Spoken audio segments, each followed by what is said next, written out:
Vincent Duclerc, le président de la commission d'historiens sur le rôle de la France face au génocide Tutsi au Rwanda, s'explique sur Euronews après la publication d'un rapport accablant. Dans un entretien, Vincent Duclerc explique l'aveuglement de François Mitterrand face à la politique pré-génocidaire de l'ex-président rwandais Juvénal Habyarimana. On peut parler d'aveuglement dans la mesure où, je veux dire, la France est aveugle devant la réalité rwandaise. Nous, on a essayé de montrer qu'il y a une impossibilité de voir la réalité. C'est terrible, hein, mais chaque fois qu'il y a des alertes, il y a de nombreuses alertes. Je veux dire, sur le terrain, vous avez des agents de l'État, civils et militaires, qui sont très courageux.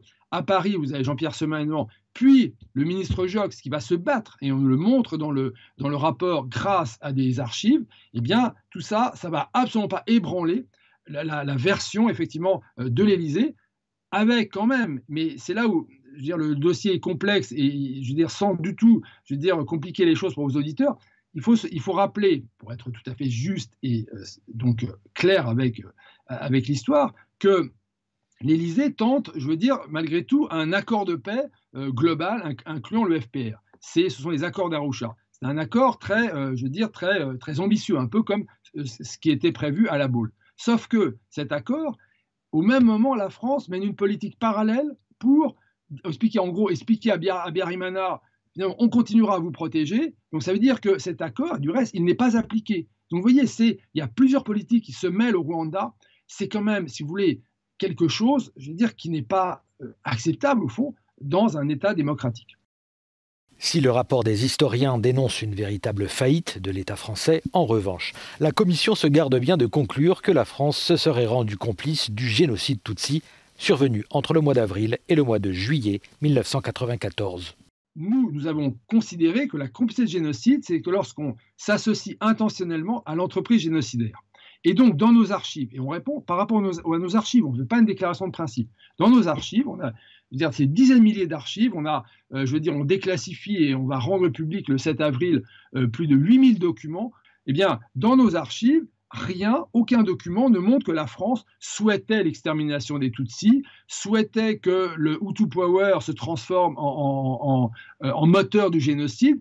Il n'y a pas effectivement de documents, et il y a plutôt des documents qui alertent sur les exactions à caractère génocidaire. On ne parle pas de ce terme-là, mais l'ambassadeur de France va parler de pogrom. Et quand on parle de pogrom, on n'est plus tout à fait dans le massacre interethnique.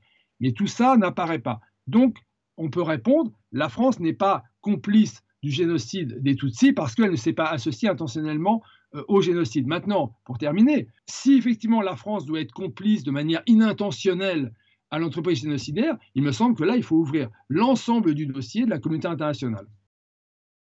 Ce rapport, très attendu par la communauté scientifique, n'en présente pas moins quelques lacunes.